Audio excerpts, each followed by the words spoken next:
In math today, we are going to be working on sheet 12.4 titled Graphing Relations. This is the last sheet of this unit, a very short unit, but this is kind of the really important stuff. So this is combining sheet 12.1, 12.2, 12.3 into stuff that you'll need for high school. So this is question number 1 on your sheet, so make sure you have your sheet in front of you. The directions for number 1 say express each relation in words. And then draw it. But let's just focus on that first part. Express each relation in words. So I have here A and B, and they have two relations. So what is the relationship between this column of X's and this column of Y's? And so you can be looking at it. So -1 plus 9 equals 8. 0 plus 8 is 8, 1 plus 7 is 8, 3 plus 5 is 8, 6 plus 2 is 8. So my relation is x plus the y equals 8. Okay? And I'm just going to do A for now. So that is my expression. And then it's asking you to graph that. So how do we graph that? So I drew my coordinate plane that we worked on last week. So this is my coordinate plane. I know it's super nice and super neat. And so what I need to do is I need to graph the ordered pairs from the relation. So my relation is here. So I need to take these as ordered pairs. So I'm even going to write those out. So my first ordered pair is -1, 9, 0, 8, 1, 7, 3, 5, and 6, 2.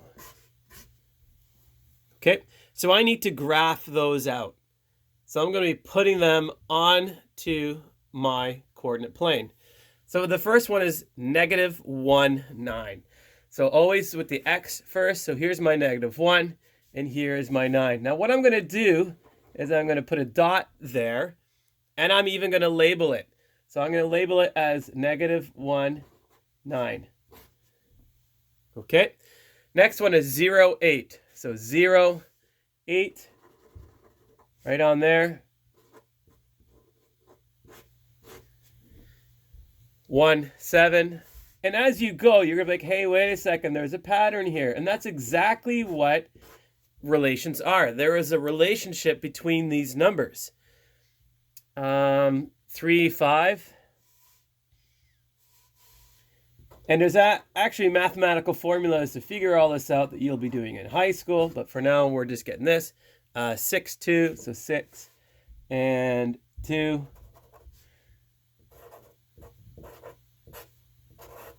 So the directions ask you to draw its graph on the grid. So what does that mean? So I've plotted all my ordered pairs. Now I'm going to connect the dots. So if you have a ruler, you can use a ruler, but you'll end up seeing that it's a straight line, supposedly.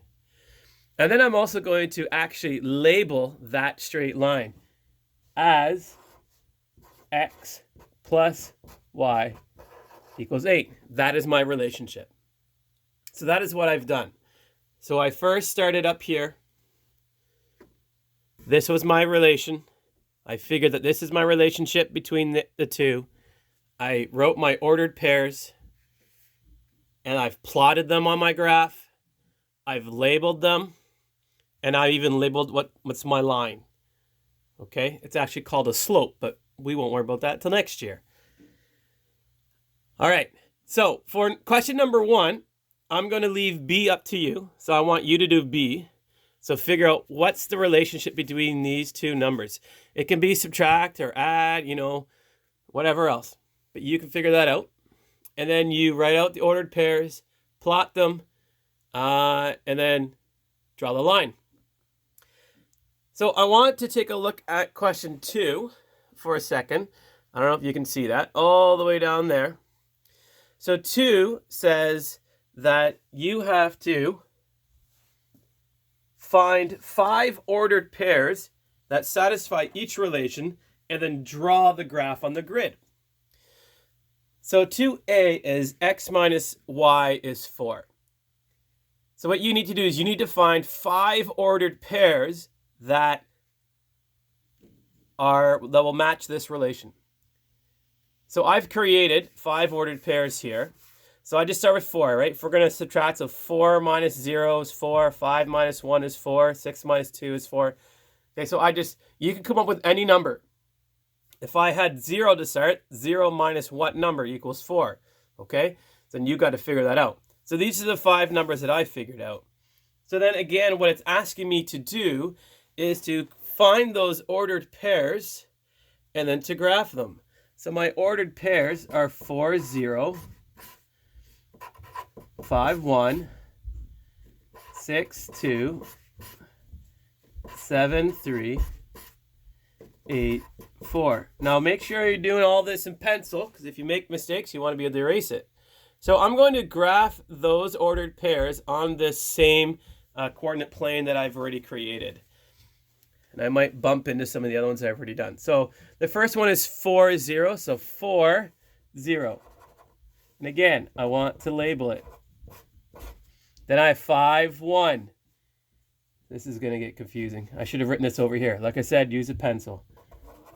5, 1. 6, 2 I already have. 7, 3 is going to be over here. And 8, 4 is going to be over here. Now, yours are going to look different than mine because it depends on the ordered pairs that you create. Remember, you have to come up with the ordered pairs. I can say that x is 100 and y is 98, or 96, excuse me, but that's not going to fit on my graph. So you want lower numbers. You're not going to fit on your coordinate plane. And then so here I would hopefully if all my lines are straight and you have a grid, so yours will. And then I will label this as x minus y equals 4. That's it. But for number 2, you got to do 4 of those. You know, I've done one for you, but you can still do that. Okay? So, it's a lot of stuff. It is important stuff. So make sure you are doing all of sheet 12.4. So here is sheet 12.4. For number 3, you're just writing in a length that's going to help you get 24 centimeters squared. Remember, the formula for the area of a rectangle is length times width. So 1 times what is going to equal 24? So it's going to be 24. And then 2 times 12, 3 times 8, 4 times 6, 6 times 4, 8 times 3, 12 times 2, 24 times 1. Okay? And then finish that whole sheet. So again, no quiz because I'm having a hard time putting all this stuff on a quiz for you. I'm sure you're beaten up about that, so I apologize. So your assignment is to complete sheet 12.4 and then take a picture of it. Send me that picture. It can be, you can attach it to the assignment. I can make an assignment for you. You can email it to me, do whatever. If you have a scanner, you can scan it. Just send it to me so that I know that you understand what we are doing. And then we will review tomorrow to have a test on Wednesday. That's it.